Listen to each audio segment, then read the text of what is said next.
बिस्मिल्लाहिर्रहमानिर्रहीम। Dear student, आज experiment है conductometric titration of strong acid with a strong base. यहाँ पे उसकी असेंबली दिखाई गई है कि कैसे हम इसका सेटअप बनाते हैं। ये बीरूट है, इसमें सोडियम हाइड्रोक्साइड ऐड कर देना है, दैट इज टाइट्रेंट। और बीकर में HCl ऐड किया गया है, दैट इज टाइट्रेंट। और ये कार्बन इलेक्ट्रोड स्टीयर, और ये कंडक्टोमेट्रिक का बाकी कंडक्टोमीटर का बाकी सेटअप है। तो इसमें हम दो चीज़ों की टाइट्रेशन करवा रहे हैं, NaOH और HCl। इसमें हम कोई इंडिकेटर यूज़ नहीं करेंगे।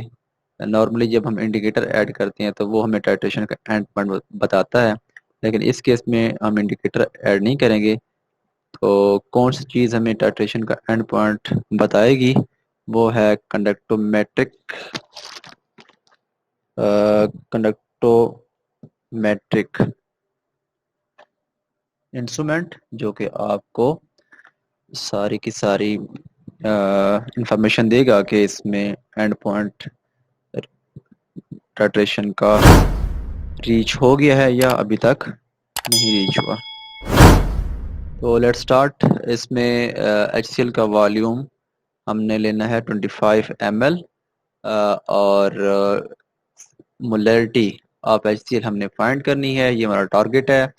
और जो ब्यूरेट में हम सोडियम हाइड्रोक्साइड ले रहे हैं वो 0.500 मोल पर लीटर, इसकी मोलैरिटी नोन है। नॉर्मली जब हम टाइट्रेंट लेते हैं उसकी मोलैरिटी नोन होती है।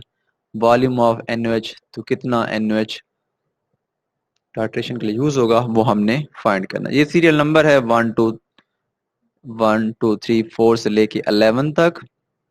वॉल्यूम ऑफ H है इन ml, और 0 to 10। और कंडक्टिविटी देखें, serial number 1, volume of NaOH, यानी अभी हमने अगर मैं इस स्क्रीन पे दिखाऊं कि अभी हमने इस ब्यूरोट को क्लोज रखा है, NaOH कुछ भी ऐड नहीं किया, जस्ट इसकी NaOH को ऐड करने से पहले जो कंडक्टोमीटर हमें वैल्यू बता रहा है वो वैल्यू है 3.5। फिर नंबर 2, हमने NaOH का 1 ml ऐड किया है, तो कंडक्टिविटी की वैल्यू 3.5। जैसे हम NaOH ऐड करेंगे तो NaOH में OH पॉजिटिव N, और जो बॉटम पे HCl है, HCl, ये OH और H आपस में रिएक्ट करेंगे और हमारे पास कंडक्टिविटी की न्यू वैल्यू आ जाएगी, जो कि क्या है, 3 है। तो इस तरह आप वॉल्यूम ऐड करते जाएंगे और आपको पास कंडक्टिविटी की वैल्यू डिक्रीज होगी, क्योंकि NaOH का OH और HCl का H ये आपस में रिएक्ट कर जाएंगे। ये HCl, ये OH आप एक्सट्रैक्शन करेंगे तो डेफिनेटली आयंस की कंसंट्रेशन कम होगी, इसलिए कंडक्टिविटी की वैल्यू कम हो जाएगी 1.5 और फाइनली 1.0। अब इस एरिया को मैंने बोल्ड करके दिखाया।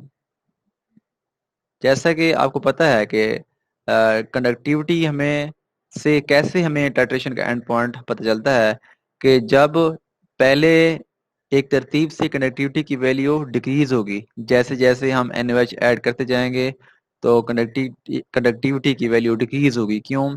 HOH आयन रिएक्शन करते जाएंगे और दोनों की कंसंट्रेशन, आयन की कंसंट्रेशन कम होगी। लेकिन ऐसा पॉइंट जिसके पास एकदम से कंडक्टिविटी की वैल्यू इंक्रीज होगी, वो पॉइंट हमारा टाइट्रेशन का एंड पॉइंट होगा। अब ये जिस पॉइंट को मैंने बोल्ड किया है ये टाइट्रेशन का एंड पॉइंट है। क्यों? देखिए 1.0 के बाद फिर एकदम से कंडक्टिविटी की वैल्यू इंक्रीज हो रही है, इसलिए वो पॉइंट जिसके बाद कंडक्टिविटी वैल्यू एकदम से इंक्रीज हो रही है, इंक्रीज हो रही है, that is called and point of titration. वो टाइट्रेशन का एंड पॉइंट है। ये नंबर 6, जब NaOH के हमने 5 ml ऐड किए तो ये टाइट्रेशन मुकम्मल हो गई, ये टाइट्रेशन एंड हो गई है। अब थोड़ा सा एनालिसिस करें कि हमने HCl कितना लिया था। बीकर में हमने जो HCl लिया था, HCl वो है 25 ml। ये 25 ml हमने HCl लिया था, HCl लिया था। इसका मतलब है कि 25 ml HCl के लिए अगर हम 5 ml 5 ml NaOH अगर हम यूज करें तो ये टाइट्रेशन कंप्लीट हो जाती है। ये इसका कंक्लूजन है। तो इसका टाइट्रेशन का एंड पॉइंट है। अगर हम उसी डाटा से जो डाटा मैंने मेंशन किया है उसी डाटा से अगर ग्राफ प्लॉट करें तो कंडक्टिविटी वैस वॉल्यूम ऑफ NaOH, तो देखें यहाँ भी अगर मैं यहाँ पे ड्रा करता हूँ तो ये ग्राफ स्केल पे 5 ml ही बनता है, यानी कि 25 ml HCl के लिए 5 ml NaOH चाहिए ताकि टाइट्रेशन कंप्लीट हो जाए। अब हमारा टारगेट क्या है कि अगर 25 ml हमने यूज किए हैं तो उससे HCl की कितनी कंसंट्रेशन होगी, वो हमारा बेसिक टारगेट है। तो उसके लिए कुछ हम वर्कअप करते हैं, जैसा कि question asking you to do concentration of HCl। HCl की कंसंट्रेशन हमने फाइंड करनी है। मैं इसको थोड़ा सा रीसेट करता हूँ ताकि आपको क्लियर नज़र आ जाए।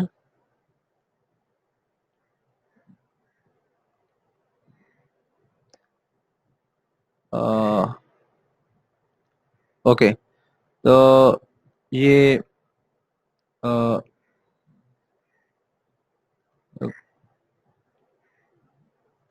ये इसका साइज आई थिंक थोड़ा सा कम करना पड़ेगा,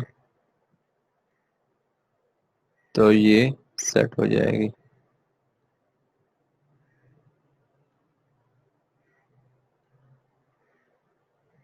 तो ये ऑलमोस्ट ठीक है। हम कम बैक टू वीडियो। तो ये देखें, what is the question asking you to do calculation calculate the concentration of HCl।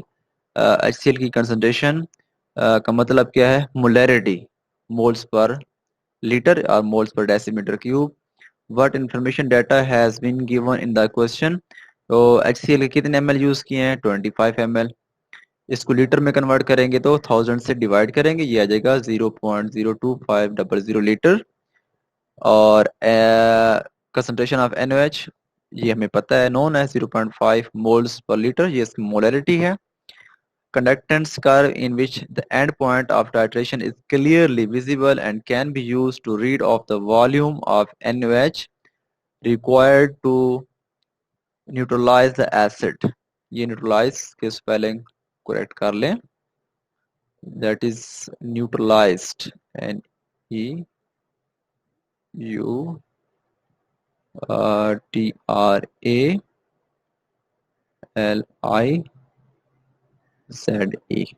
neutralize। और NaOH is equal to 5 ml। अब NaOH का वॉल्यूम कितना यूज हुआ है, 5 ml। तो इसको आप लीटर में कन्वर्ट करेंगे तो 1000 से डिवाइड कर देंगे, ये है 0.00500 लीटर फ्रॉम द ग्राफ। अब चेक करेंगे तो 5 ही आएगा। अब हमने इसमें बैलेंस केमिकल क्वेश्चन लिखनी है, HCl plus NaOH। NaOH top पे है, HCl बीकर में है, तो ये बन जाएगा H2O एंड NaCl। तो इससे अगर हम स्टिकोमेट्रिक कैलकुलेशन करें तो इसका पता चलता है कि HCl का 1 मोल है, NaOH का एक मोल है, तो ये वाटर और NaCl बन रहा है। मतलब है दोनों की रेशो सेम आएगी। अगर ये 2 मोल है तो ये भी 2 मोल ही इस्तेमाल होंगे, 2 मोल इस्तेमाल होंगे। तो मोलर रेशो क्या है, 1:1 है इसमें। इसका मतलब है कि इक्विवेलेंट पॉइंट पे दोनों के मोल्स बराबर होंगे, जितने HCl के होंगे उतने ही NaOH के होंगे, यानी कि मोल्स रेशो क्या होगी, मोल्स की रेशो 1:1। अब हम यहाँ पे मोलैरिटी M1V1 का फार्मूला यूज करें या C1V1 का, वो आप पे डिपेंड करता है, नोन एंड अननोन। तो यहाँ पे आप फार्मूला यूज कर सकते हैं। अब HCl की मोलैरिटी हमें नहीं पता, वो हमने फाइंड करनी है, ये हमने फाइंड करनी है। और इसका वॉल्यूम पता है हमें, वो 25 ml को हमने लीटर में कन्वर्ट किया था। और कंसंट्रेशन ऑफ NaOH ये हमें पता है, और वॉल्यूम भी पता है कि ये 5 ml यूज किए गए हैं। तो ये देखें, HCl की कंसंट्रेशन हमने फाइंड करनी है, और HCl का वॉल्यूम 25 ml को हमने लीटर में कन्वर्ट कर दिया। और इसकी कंसंट्रेशन ऑफ NaOH ये उसकी कंसंट्रेशन है, और ये उसका वॉल्यूम है, 5 ml को हमने लीटर में कन्वर्ट कर दिया है। और इसको सॉल्व करेंगे तो ये आ जाएगा 2.500 इंटू 10⁻³ और ये हमारे पास HCl की कंसंट्रेशन आ गई जो हम फाइंड कर रहे थे। मीन मोलैरिटी हमने इसकी फाइंड कर ली है। तो अगर हम ये देखें कि कितना बेस ऐड किया गया था, जैसा कि मैंने पहले एक्सप्लेन किया है कि 25 ml HCl था और 5 ml क्या है, NaOH। तो ये जो रेशो बनती है 1/5 of the volume of acid. तो दोनों की रेशो 1/1 है in the stoichiometric calculation. So HCl की कंसंट्रेशन क्या है, वो NaOH का 1/5 1/5 पार्ट है। तो 1/5 इसकी कंसंट्रेशन 0.5 है। तो रिजल्ट क्या आ गया, रिजल्ट 0.100 मोल्स पर लीटर। तो हमें कंफर्म हो गया, therefore we are confident our answer is correct. क्योंकि देखें NaOH की कंसंट्रेशन और HCl दोनों की बराबर आ रही, ये भी 0.1 है और वो भी 0.1। तो ये हम अगर हम कंफर्म करना चाहें कि हमारी कैलकुलेशन ठीक है या नहीं, तो ये एंड वाले कंसेप्ट से आप फाइंड कर सकते हैं कि ये यहाँ से 0.100 आंसर आ रहा है और इस कैलकुलेशन से भी 0.100 आंसर है। तो लास्ट कैलकुलेशन किस चीज़ के लिए है, वो इस कैलकुलेशन को कंफर्म करने के लिए था कि ये हमारी कैलकुलेशन ठीक है या नहीं है। That's end of the experiment.